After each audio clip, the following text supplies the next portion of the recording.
Now I'd like to ask Jake Berger from the BBC to come and talk to us about the digital public space data model and what we've been working on. Right.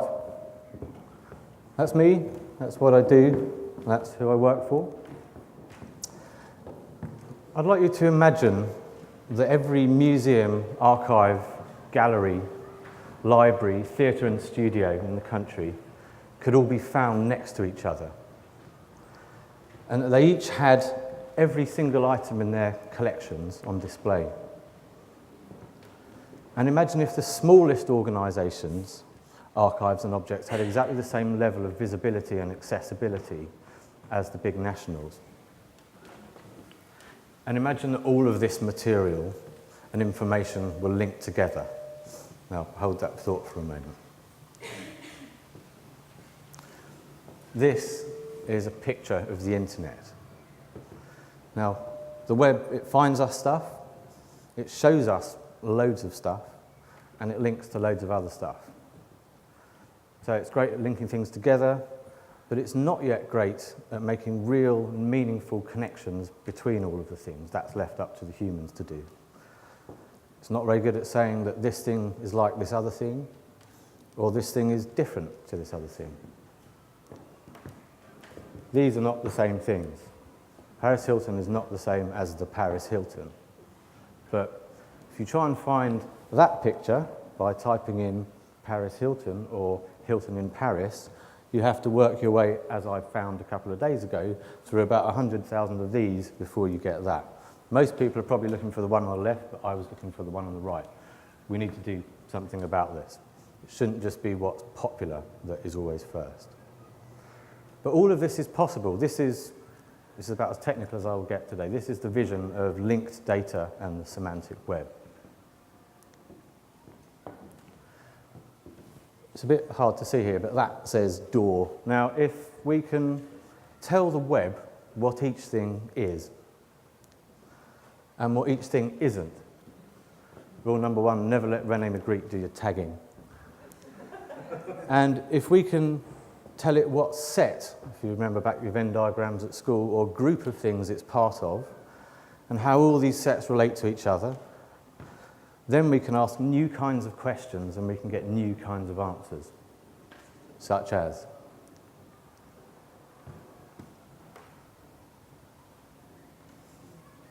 or. Probably get 0 results for that, but it'd be worth a try. There's no way you can drink the cancer. Yeah. Or more simply,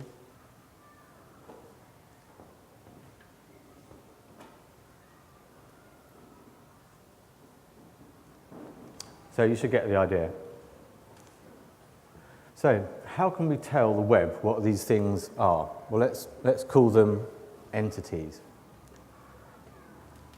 Now, I think, and I'm very happy to be proved wrong, that we can understand every entity in the world as being either a person, a place, a collection, an event, or a thing. Now, things are the kind of get-out-of-jail-free card because it captures everything that doesn't fit into all of the previous ones.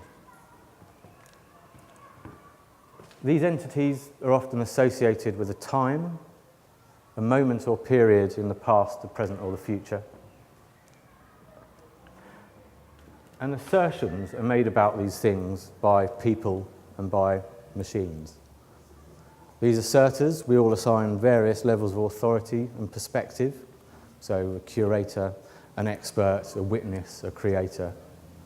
I'm sure some of you will be used to making assertions, and I'm sure some people will actually believe them. But all entities have some sort of physical representation in the real world, whether that's a statue, a recording, a video, some ones and zeros on a memory stick or a server or a flashcard. And some of these entities are going to have emotional states associated with them. These can be very different depending on which character you play in the story.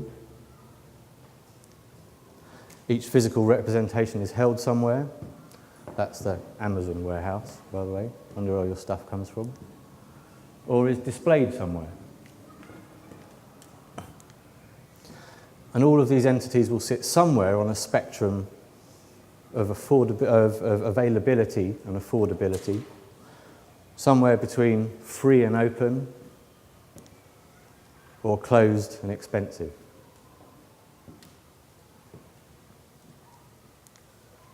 So, how can we make this vision of connected availability happen?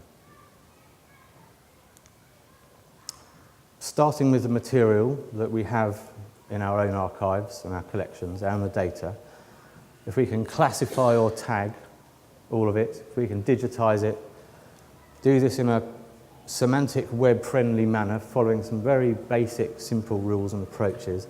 There's nothing more complex than the grammar you would learn in your first few years of secondary school. Make them available and open.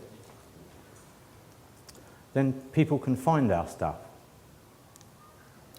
They can make their own assertions about it. They can rate it to other things. They can tell us things that we don't know about our own material, which then adds to the findability, the interestingness, and the usefulness of it. It's a positive feedback loop. It's a positive cycle. So you're probably thinking this, and quite rightly so. So what are we doing? Well, we, the BBC, in conjunction with partners, many of whom are represented in this audience, are trying to create a framework that makes all of this thing feasible for any organisation, small or large. We've drafted an overarching data model in conjunction with a number of organisations. This lot at the moment, but we have many more who are interested. The data model simply brings together a whole load of different catalogues, classifies and identifies them in a consistent way, picks out themes within them and types and sets and relationships, maps out those connections. Now this next slide, if you are of a nervous disposition, I'd ask you to look away now, but I will only keep it up there for a couple of seconds. This is the data model, which you can't see there, thank you, light. Bill's actually got it tattooed on his inner thigh if you're interested, and I'm selling posters at the end at very reasonable prices, so come and see me. So, turning this vision into something that's usable and interesting, well, we've created a prototype system that aggregates all of these data sets and translates them into the categories of people, place, collections, events and things, and starts to make connections between them. We'll eventually enable all of the other things that I've talked about, but at the moment it's relatively basic. So I'd like to show you this system, but I'm afraid I can't, because my developer broke it last week whilst ingesting 10 million records of the National Archives. I'll have something that I can show you soon. I can show you a slightly shaky version of it in the break, or come and talk to us afterwards. But actually the visible bit isn't the important bit of this. The important bit is bringing all of these data sets together, being able to translate them. The really clever bit is actually a few algorithms that create and associate all of these different things in a way that a human being could do if they had kind of 10 million years at their disposal. What I was going to show you is a couple of example interfaces that we've built over the last few months that demonstrate the kind of thing you can do on this platform. They would have looked like this. So here's a view of a starting page around the Royal Opera House. Shows a few things you can explore. I don't know why Southend Pier is up there, but there you go. This is a person page for Winston Churchill. You see it's just pulling in information from other sources. A place. A thing, an event. And if you can see at the top, so the summary, it's beginning to group these things together. So the event is part of tourism, ceremonies, trade, events, Royal Festival Hall. None of this has been hand created or curated. All of this is linked structured data and algorithms that are saying this thing here is probably like that thing, and if that thing's related to those things, and this thing's probably related to those other ones. I'll draw you a diagram. We also wanted to have a bit more of a kind of video-friendly version of it. So here's an interface which finds a whole load of videos related to Enid Blyton. When we've got it hooked up with the British Library's collection, it will show you the books. You can, the list goes on.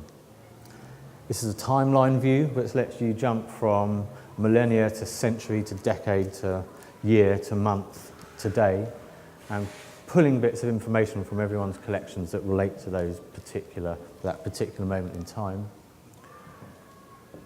Here's the results from the first database for Swan Lake, breaking them down into things, events, collections, places.